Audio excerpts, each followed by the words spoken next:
여러분 안녕하세요. 박영주 변호사입니다. 나도 모르게 나를 평범한 사람으로 만드는 안 좋은 습관에 대한 이야기를 해보려고 하는데요. 누구든 나는 내 인생에서 특별한 사람이 되고 싶다고 생각을 하지 평범한 사람으로 살고 싶다는 생각은 안 하잖아요. 나도 모르게 나를 평범한 사람으로 만드는 안 좋은 습관들을 한번 고쳐보면 좋을 것 같아서 오늘 이렇게 영상을 켜게 됐습니다. 나를 평범하게 만드는 첫 번째 습관은 나의 안 좋은 습관을 당연하다고 생각을 하는 거예요.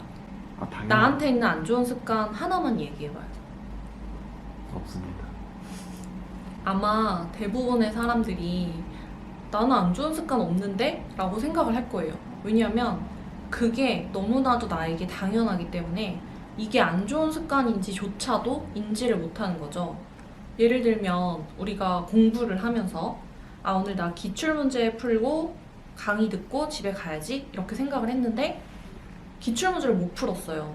그러면 그냥 내일 하면 되지 뭐 하고 이렇게 미루는 것도 안 좋은 습관일 수 있고, 더 공감 많이 하는 거, 앞으로 나 운동 일주일에 4일은 무조건 운동하러 갈 거야 이렇게 생각을 하고 실제로는 일주일에 운동을 하루 이틀밖에 안 가잖아요. 너무 당연하다고 생각을 하는 거죠. 내가 다이어트를 하겠다고 생각을 하면서 나 또 이번에 말로만 다이어트 했어 라고 생각하면서 내가 다이어트에 실패하는 건 너무나도 당연하다고 생각을 하는 그런 습관들, 이런 것들이 다 나를 평범한 사람으로 만들고 특별한 사람이 되지 못하게 하는 안 좋은 습관 중에 하나라고 생각을 해요. 중이 제 머리 못 감는단 말이 딱이야. 왜? 그러니까 나에 관련된 거는 은근히 내가 잘 몰라. 옆에서 말해줘야 하는 거지. 인생의 어려움이라는 거야. 그렇다고 팔랑귀가 돼서도 안 되지만 걸러들을 수 있는 그런 스킬이 있어야지. 이런 것들 우리가 좀 고치면 정말 내 미래의 모습이 바뀌는 거는, 우리가 지금 열심히 사는 이유는 미래의 내 모습이 지금보다 나아지길 바라면서 열심히 사는 거잖아요. 그런데 미래의 나를 바꾸는 거는 정말 현재의 삶에서 큰 부분이 바뀌는 게 아니라 정말 작은 습관 하나만 바꿔도 미래의 나는 충분히 변할 수 있기 때문에 이 부분은 정말 꼭 한번 생각을 해봤으면 좋겠다고 생각하는 부분이고, 두 번째로는 잠재의식 속에서 스스로 나의 한계를 설정하고 이 한계 안에서 나를 가두는 그런 습관이에요. 내가 나도 모르게 내면에서 나의 한계를 설정을 하고 나는 못할 거야, 내가 어떻게 감히 그런 걸 꿈꾸겠어 이렇게 생각하는 게 정말 많거든요. 그거는 제가 따로 영상으로도 찍어놨기 때문에 그 부분을 꼭 보셨으면 좋겠는데, 우리가 사실 살면서 내가 어떤 사람인지를 생각을 할 때는 내가 과거에 어떤 인생을 살아왔는지를 보고 현재의 나 그리고 미래의 나를 판단을 하게 된대요. 사람은 다 그렇대요. 과거의 내가 만약에 나는 50밖에 할 수 없는 사람이었다고 치면은 지금의 나도 50밖에 못 할 거 아니에요. 과거에 내가 그걸 깨려고 노력을 했던 적이 없으니까. 그러면 미래의 나도 50밖에 못 할 거라고 생각을 하면서 살게 된대요. 그래서 나도 모르게 60이나 70으로 도전을 하는 거를 아예 포기하는 거야. 내가 그렇게 높은 곳까지 올라갈 수 있다는 거를 아예 생각도 못하고 포기해버리는 경우가 굉장히 많다는 거죠. 과연 이게 될까? 근데 이제 그거에 물론 공부 같은 건 아니지만 이제 돈에 관련된 문제이기 때문에 돈에 대한 계획을 세우고 이런 지출과 이 정도의 한 달에 이 정도 지출이면 되겠다. 요런 이제 재무계획이라고 해야 되나? 그런 거를 그러니까 한 번도 장기간의 그치. 계획을 세워봤던 적이 없었고 큰 지출을 해본 적이 없었으니까 내가 이 큰 지출을 감당할 수 있을까 생각하면 사실 대부분의 대학생들은 그냥 포기해버리고 마는 건데, 이제 오빠 같은 경우는 그 큰 지출을 감당할 수 있을 장기간의 계획을 세우고 했기 때문에 불가능하다고 생각했던 거를 가능하게 한 거잖아. 감당하기 힘들 거라고는 했지만 남들이 말할 땐 다 이유가 없다? 그냥 하는 말이야. 그냥 막연해 보이니까. 저 같은 경우는 사법고시를 붙고 변호사가 됐을 때 변호사라는 타이틀 자체가 오히려 저를 가둬두는 약간 장벽 같은 게 있었어요. 왜냐면 우리가 변호사는 이래야 된다라고 생각을 하는 게 있잖아요. 변호사는 좀 나이 들어 보이는 게 좋다. 변호사는 좀 권위 있어 보이는 게 좋다. 이런 것들. 그래서 좀 옷도 되게 나이 들어 보이는 옷을 샀었고 그냥 진짜 아줌마 브랜드에서 막 옷 사서 입고 좀 권위 있어 보이려고 친절하게 안 하고 그랬던 적이 있었어요. 그리고 또 다이어트 얘기를 안 할 수가 없는데 가장 최근에 있었던 일이니까 변호사는 좀 나이 들어 보여야 돼. 그게 결국에는 좀 살집 좀 있고 이런 게 좋지 않아? 뭐 이렇게 생각을 하고 변호사는 이런 모습이어야 돼 라고 내가 생각했던 것 자체가 내가 가지고 있던 내가 할 수 없는 일이라고 생각했던 그 한계였던 것 같아. 내가 생각했을 때 변호사는 이래야 되고 권위 있어야 되고 약간 나이 들어 보여야 되고 변호사는 유튜브 하면 안 되고 유튜브는 너무 가벼워 이렇게 생각을 했던 거지. 그래서 사실 변호사가 그럴 필요는 없는데 저 혼자서 그렇게 생각을 하면서 내가 하고 싶은 게 있어도 못하고 유튜브 하는 거 너무 재밌는데 유튜브 같은 거 하면 안 될 것 같고 만약에 방송을 나가더라도 가벼운 모습으로 나가면 안 될 것 같고 그런 생각을 하면서 저 스스로를 되게 가두는 생각을 많이 했던 것 같아요. 그런데 사실 굳이 그럴 필요 없고 전문직이라고 하더라도 요즘에는 권위를 내세워서 그렇게 하기보다는 조금 더 친밀하게 다가가고 생활 속에서 필요한 지식들을 나눠주면서 좀 소통을 하고 이런 것들을 해도 사실 상관없는 거잖아요. 그런데 나는 그 당시에 나는 그런 걸 하면 안 되는 사람이라고 생각을 하면서 좀 가둬뒀던 그런 시절이 있었고 사법고시 공부했을 때는 제가 이미 영상에서 이야기를 했기 때문에 굳이 여기서 언급은 하지 않겠지만 사실 제가 감히 내가 사법고시라는 거를 도전할 수 있는 사람일까? 라는 고민을 했던 시절이 있었어요. 사실 고민할 필요가 뭐가 있어. 그냥 하면 되는데. 근데 내가 그런 걸 해도 되는 사람일까? 그런 고민을 했던 거죠. 좀 스스로 자신감을 가지고 주변에서 다 넌 할 수 없을 거야 라고 이야기를 한다고 해도 아니 그건 네 생각이고 내가 이런 계획이 있고 나는 이 계획을 실천할 수 있을 만한 끈기와 자신감이 있기 때문에 난 할 수 있어 라는 그런 자존감을 가지고 좀 도전을 하면 내가 생각했던 것보다도 정말 훨씬 수월하게 일이 풀리는 경우도 많기 때문에 내 내면의 장벽을 깰 수 있는 우리가 시작이 반이라는 말처럼 내가 할 수 없다고 생각을 했던 거를 시도를 해보고 도전을 해보는 것 자체로 이미 반은 성공을 했다고 생각을 하고 실제로 우리가 나는 이걸 할 수 없을 거야 라고 생각을 하면서 도전을 했지만 성공하게 되는 경우가 정말 많잖아요. 그쵸? 오빠도 그런 적 있죠? 정말 누구나 한 번쯤은 이런 경험을 갖고 있어야 된다고 생각을 해요. 그러니까 오늘부터라도 내가 절대 할 수 없을 거라고 생각을 했던 일을 하나 정해서 도전을 해보는 그런 계획을 세워보면 어떨까 하는 생각이 듭니다. 세 번째로는 언젠가는 할 거야 하고 미루는 태도인데요.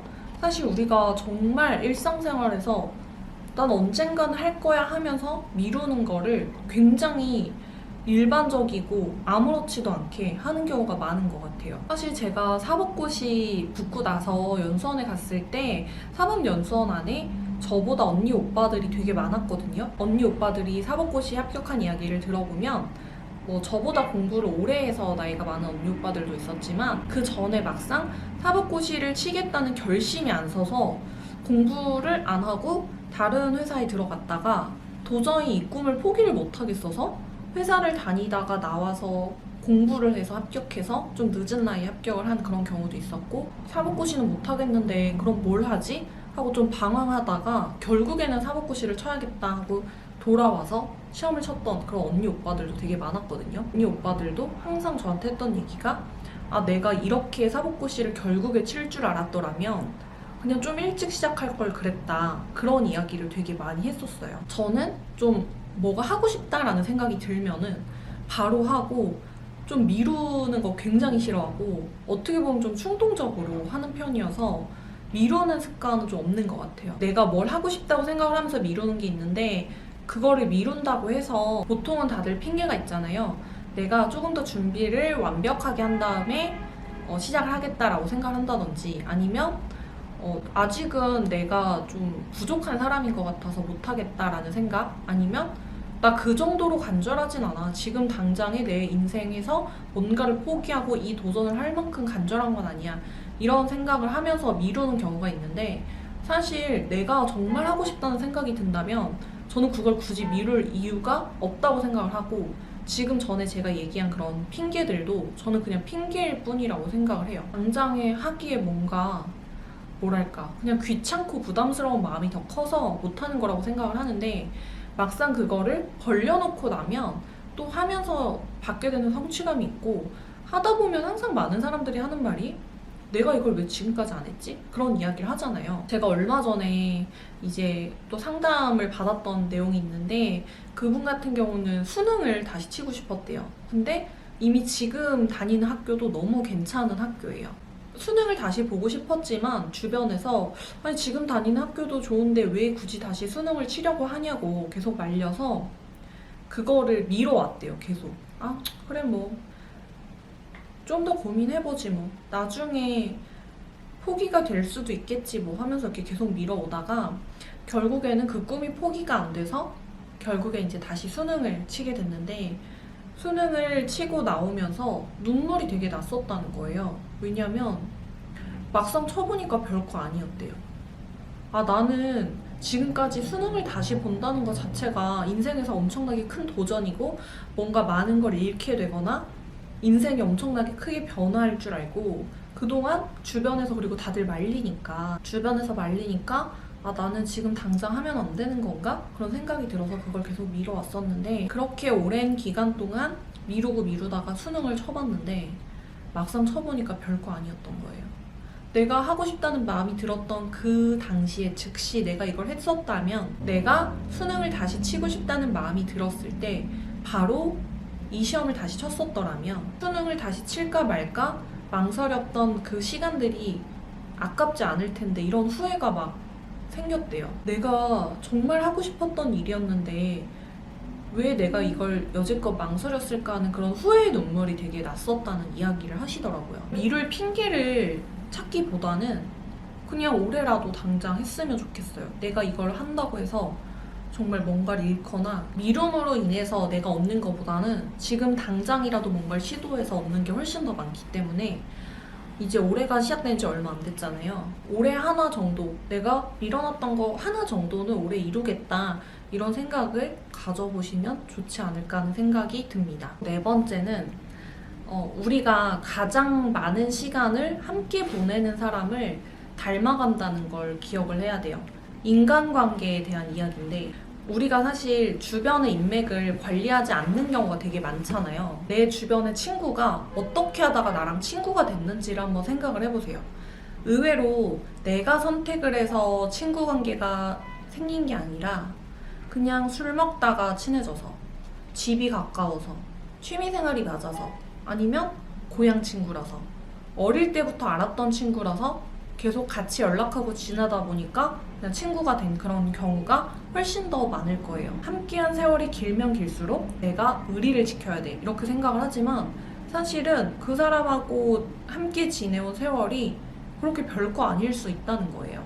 정말 내가 진한 우정을 나눈 친구인지, 아니면 그냥 옆에 있어서 친구가 된 사람인지를 한번 생각을 해보시면 좋을 것 같은데, 이렇게 이야기하는 이유가 뭐냐면, 나는 내가 시간을 많이 보내는 친구를 닮아가게 되어 있기 때문에, 내가 주변 사람을 관리하지 않으면 내 주변에 안 좋은 사람이 있음에도 불구하고 그 사람들을 관리하지 않고 그대로 둘 경우에는 내가 그 사람의 안 좋은 면을 닮아가게 될 수도 있기 때문에, 나를 관리하기 위해서는 내 주변의 사람도 관리하는 게 반드시 필요하다는 거예요. 금묵자학이라는 말도 있고 도찐개찐이라는 말도 있잖아요. 내 친구들이 돈을 아끼고 재테크하는 걸 좋아하는 친구들이면 나도 자연스럽게 돈을 아끼고 재테크를 하게 되고, 내 친구들이 돈을 펑펑 쓰는 좀 손이 큰 친구들이라고 한다면 나도 돈을 쓰는 게 아무렇지 않게 닮아가게 되는 거예요. 돈을 쓰는 소비는 정말 쉬운 예시를 들어준 거고, 그것뿐만 아니라 인간관계, 직업, 라이프 스타일 모든 면에 있어서 나는 주변에 있는 사람들을 닮아갈 수밖에 없는 거라고 생각을 합니다. 저는 내 주변의 사람을 보고 내가 저 사람의 라이프 스타일을 닮게 됐을 때, 미래에 내가 저 사람처럼 됐을 때 그렇게 변한 내 모습을 내가 좋아할지, 아니면 나는 저렇게 절대 닮고 싶지 않아, 이렇게 생각할지를 생각을 해보고, 내가 저 사람을 닮고 싶은 부분이 없다면 저는 그런 사람은 정리를 해야 된다고 생각을 합니다. 그치. 그리고 정리하는 게 원래 중요하잖아.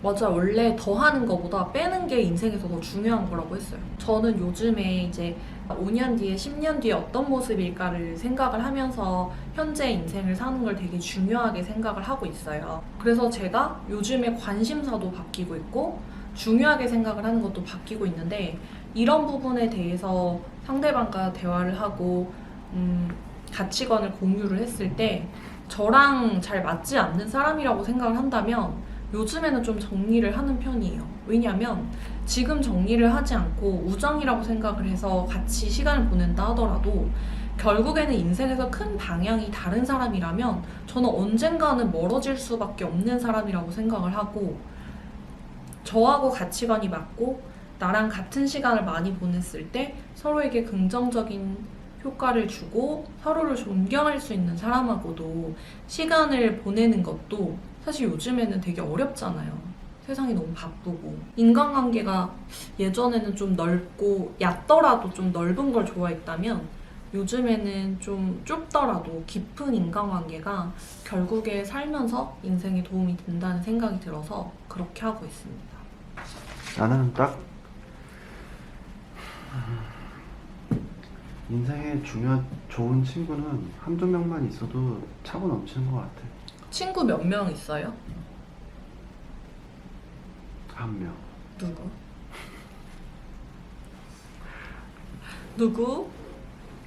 늑다리. 늑다리? 아저씨. 아저씨? 아저씨 한 명? 한 명? 근데 한 명, 그러니까 정말 소울메이트라고 할 수 있을 정도의 그런 친구가 한 명만 있어도, 한 명만 있어도 한 명만 사실 있어도. 그 친구 챙겨주기도 바빠. 그럼. 맞아. 근데 그 한 명조차 없는 게 대부분이야, 사실. 맞아. 어떻게 보면 정말 내가 외로움을 못 이겨서 만나는 사람은 친구라고 할 수 없는 것 같고, 내가 정말 바빠도 시간을 내서 짬을 내서 만나야 하는 친구여야 진짜 친구인 것 같아. 근데 그런 친구가 인생에 한 명 있기도 힘들지 사실. 그치.